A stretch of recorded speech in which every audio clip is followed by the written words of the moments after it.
چاہتی ہے کہ عدالتیں کھلونا بنتے رہیں یا حکومت اور اپوزیشن کے بیچ میں تقسیم ہوتی رہیں. اگر عدالت ایسے اقدامات کرتی ہیں کہ وہ خود کو اس بحث سے نکالنا چاہتی ہیں تو اچھی بات ہے. آپ یہ سمجھتے ہیں کہ یہ جو اقدامات کیے جا رہے ہیں چیف جسٹس کی طرف سے یا سپریم کورٹ کے ججز کی طرف سے، ابھی کوئی ایسی بات نہیں کی جا سکتی کہ وہ کسی کے فیور کر رہے ہیں یا کسی کی مخالفت کر رہے ہیں، لیکن یہ ہے کہ خود سے اس سے معنی نکالنا کہ شاید یہ فلاں کے حق میں ہیں یا فلاں کے حق میں ہیں. تو ہم نے تو عدلیہ کی اصلاحات کی بات کی ہی اسی لیے ہے کہ جج صاحبان جو ہے وہ سیاست میں فریق نہ ہوں اور فیصلے اصول کی بنیاد پر ہوں. مولانا صاحب، آپ دو صوبوں کی خصوصی طور پر بات کرتے ہیں کہ امن و امان کی صورتحال بہت ابتر ہے، مگر یہ کہ کسی بھی سطح پہ اس چیز کا نوٹس نہیں لیا جا رہا. آپ سمجھتے ہیں کہ ڈیرہ اسماعیل خان میں جو صورتحال ہے، نہ صرف جو سراؤنڈنگز ہیں، اندرون شہر بھی صورتحال جو ہے وہ بے امنی کی ہے، بہت زیادہ تھریٹس ہیں، یہاں تک کہ ایک ڈپٹی کمشنر کی طرف سے ایک لیٹر جاری ہوا ہے جس میں افسران کو اور سرکاری ملازمین کو گھروں میں مقید رہنے کی اور انہیں غیر ضروری طور پر باہر نکلنے سے منع کیا گیا ہے. یہ صورتحال تو کبھی بھی تاریخ میں نہیں رہی جب بہت زیادہ دہشت گردی کی صورتحال تھی. دیکھیے، طالبان کا رونا جو ہے وہ کون روئے اور کیوں روئے، بات تو بنیادی یہ ہے. کون لائے ہیں ان کو، کس نے ان کو راستہ دیا ہے؟ ظاہر ہے کہ جنگ کی صورت میں فتوحات تو حاصل نہیں کی گئی کہ جنگ ہوتی ہے پھر آپ ایک فوج کو پسپا کر رہے ہوتے ہیں پھر آپ علاقے پہ قبضہ کر لیتے ہیں. ایسی تو کوئی صورتحال نہیں ہے.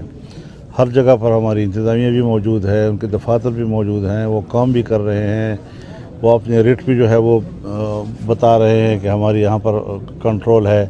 لیکن اس کے باوجود ریٹ کیوں ختم ہو گئی، کیوں ختم ہو رہی ہے؟ تو ظاہر ہے کہ یہ کوئی ایک بڑے گیم کا حصہ ہے.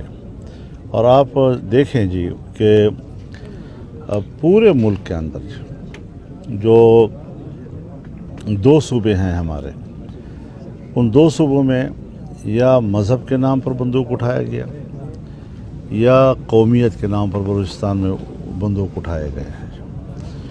اور پارلیمنٹ سے اس الیکشن کے دوران قوم پرستوں کو بھی نکال دیا گیا اور مذہبی لوگوں کو بھی نکال دیا گیا.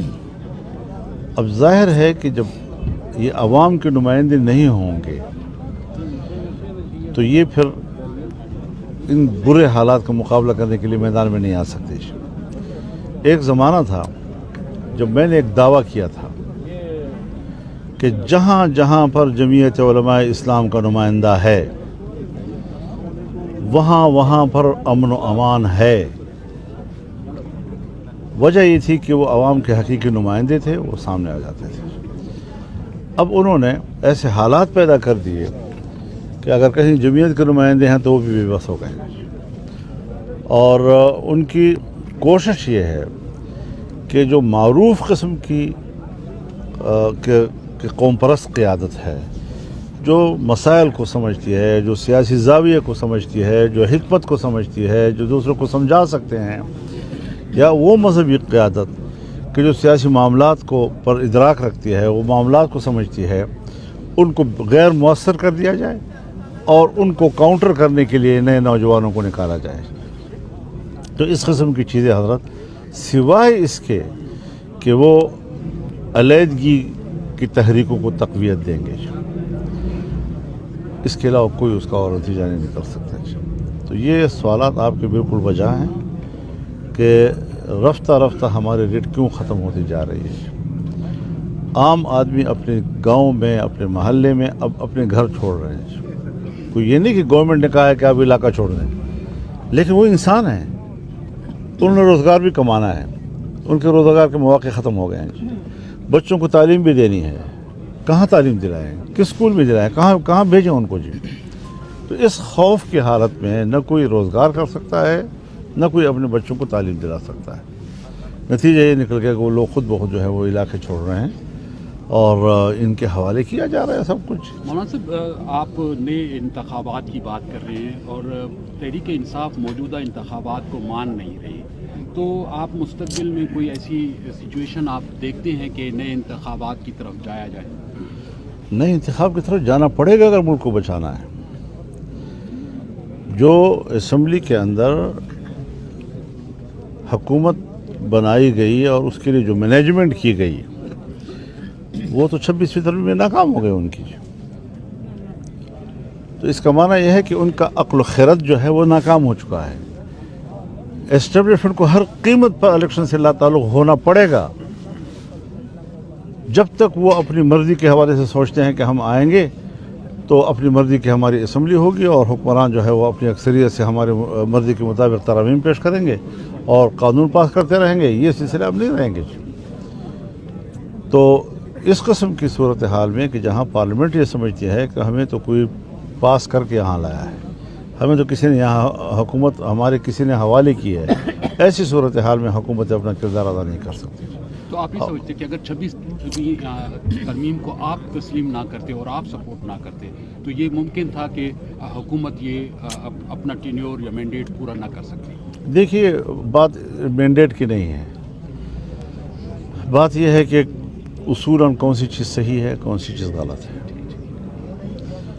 56 کلازز ہیں جو اوریجنل ڈرافٹ کے اندر موجود ہیں اور 56 کلازز سے ہم اس کو 22 کلازز پہ لے آئے. اس کے بعد اگر ہم ووٹ نہیں دیں گے تو وہ جو انہوں نے اندر سے ممبران خرید لیے تھے, اور یہ فیکٹ ہے کہ خرید لیے تھے انہوں نے, ہمارے 8 ووٹوں کی ان کو ضرورت تھی, وہ 11 ووٹ خرید چکے تھے اور ان کو اپنی پناہ میں محفوظ کر لیا تھا. اپوزیشن اگر ہم ووٹ نہ کرتے تو اوریجنل ڈرافٹ سے بھی زیادہ گندا ڈرافٹ آتا اور وہ کامیاب ہو جاتا جی. تو پھر ہماری اس 1 مہینے کی محنت کی کیا فائدہ ہوتا جی. تو ظاہر ہے کہ ہم نے جہاں پر آئین کو اس قسم کی کدورتوں سے پاک رکھا ہے اور جس طرح ہم نے آئین میں صحت مند قسم کی چیزیں قبول کی ہیں, شاید اگر ہم اس جگہ پر آ کر کہ ہم نے اپنے اہداف حاصل کر لیے ہیں اور پھر 5 کلازز ہم نے اپنے شامل کیے ہیں کہ جو جمعیت علماء اسلام کے منشور سے متعلق ہیں, وہ اس میں آگے 27 ہو گئے ہیں. اگر ان 27 کو ہم اس وقت ووٹ نہ کرتے تو آپ نے دیکھا نا جی کہ پی ٹی آئی نے ووٹ نہیں کیا, وہ اپنے حالات کی وجہ سے. لیکن یہ بھی نہیں کہ ہمارے اوپر تنقید کی, ہماری تعریف کی کہ آپ نے بہت کچھ حاصل کیا ہے, اور وہ سمجھتے ہیں کہ اس میں ہماری بہت سی مشکلات بھی حل ہوئی ہیں. اور پھر ہم نے ان کو مسلسل اعتماد میں رکھا ہے جی, یعنی روزانہ کے حساب سے 1-2 میٹنگ ہے ان کے ساتھ, تاکہ ایک لمحے سے ان کو ہم آگاہ کر سکیں کہ جو مذاکرات میں جو ڈیولپمنٹس تھیں ان سے ہم نے مخفی نہیں رکھی. ان کو بھی اس بات کا ادراک تھا کہ اب اگر ووٹ نہیں ہوگا اور جمعیت ووٹ نہیں کرے گی تو پھر تو پھر 1 مہینہ ہم نے مذاکرات کیوں کیے. آخر ذوالفقار علی بھٹو اور مفتی محمود کے بیچ میں تو مذاکرات ہوئے تھے نا جی, دونوں ٹیمیں بیٹھی تھیں اور کوئی 31 مطالبات جو ان کے دن پر اتفاق رائے ہو گیا تھا. تو اس طریقے سے تو اختلاف بھی ہوتے ہیں اور پھر مذاکرات بھی ہوتے ہیں. تو جمہوریت کا معنی یہی ہے, یہاں یہ نہیں ہے کہ بس حکومت اور اپوزیشن ایک موضوع اسمبلی میں آ جاتا ہے. تو ہم نے یہ بھی کہا تھا کہ ہر چند کہ ہم اس اسمبلی کو ڈیجیور نہیں سمجھتے, لیکن ڈیفیکٹو تو ہے, اب اس میں کچھ تو کرنا ہوتا ہے جی. تو اگر ہم ساتھ نہ دیں اور اس طریقے سے وہ ہاتھ مروڑ کر گردن مروڑ کر اپنے نمبر پورے کر لیں تو پھر کیا نقصان ہوتا ہے, ملک کا کیا نقصان ہوتا ہے. مولانا صاحب, آپ تواتر کے ساتھ نئے انتخابات کی بات کر رہے ہیں, تو کیا اس وقت ملک متحمل ہو سکتا ہے نئے انتخابات کا؟ اگر دھاندلی والے الیکشن کا متحمل ہو سکتا, نہیں ہو سکتا. یعنی وہ کیوں کرایا گیا پھر؟ حالات میں کون سے اتنا فاصلہ ہے کہ آپ صرف اپنے مطلب کے لیے دھاندلیاں کریں اور اسمبلیاں وجود میں لائیں, اور اگر شفاف الیکشن کے لیے کوئی مطالبہ کرتا ہے تو پھر حالات ایسے نہیں ہیں تو پھر کیسے متحمل ہوگا, تو پھر ملک متحمل نہیں ہوگا. یعنی ابھی خدا نہ کرے اللہ تعالیٰ بچائے کہ اگر آپ نے 1 گھنٹہ پہلے حرام کھا لیا اور پیٹ بھر لیا اور پھر گھنٹے کے بعد کہ بھائی حلال بھی کھا لو, اب کہ حالات متحمل نہیں ہیں اب اس کے. تو یہ ملک کے حالات کو یہ کہتے ہیں کہ ہم ملک کے حالات کو بہتری کی طرف لے آئے ہیں, اب ایک دفعہ پھر سے پیچھے چلے جائیں, یہ نقصانات کی. حضرت بہتری کی طرف لانا اگر عوام کے لیے ہے, اگر ملک کے لیے ہے, ملک ہمارا مشترک ہے, ملک ہمارا مشترک ہے. اگر ہم یہ اعلان نہ کرتے کہ شنگھائی تنظیم کی اگر ہمیں میزبانی ملی ہے تو ہمیں میزبان کی طرح کا رویہ اختیار کرنا ہوگا، تو یہ ملک کے لیے تھا نا، ورنہ ہم تو شور شرابہ کر سکتے تھے، اسلام آباد میں جلسے بھی کر سکتے تھے، اسلام آباد کے اندر ہم ایک دھرنا بھی دے سکتے تھے، کوئی ایسی بات تو نہیں تھی، پی ٹی آئی بھی کر سکتی تھی، چاہے مار کھائیں، چاہے جو بھی ہو، چاہے جو بھی ہو، سب کچھ ہو سکتا تھا، لیکن ہم نے صرف ملک کے لیے، کہ ایسا نہ ہو کہ مہمان آئیں، مسئلہ اقتصاد کا ہو، پاکستان اقتصادی لحاظ سے کمزور ہے، اگر کل کلاں یہ لوگ ہمارے ساتھ تعاون کرنا چاہیں ہمارے معاشی مشکل کو دور کرنے کے لیے، تو ہم ایسے مواقع کو ضائع نہیں کرتے۔ اختلاف کی بھی حدود ہوتے ہیں کہ کہاں تک جانا ہے اور پھر کہاں تک نہیں جانا چاہیے۔ عدالتوں سے ریلیف ملنے لگا ہے فوری طور پر، علیمہ خان جو ان کی بہنیں ہمشیرائیں ہیں وہ بھی باہر آ گئی ہیں، آپ بانی پی ٹی آئی کو بھی آنے والے دنوں میں باہر آتا دیکھ؟ حضرت میں تو الیکشن سے پہلے بھی کہتا تھا کہ میں کسی بھی اپنے مخالف کو جیل میں دیکھ کر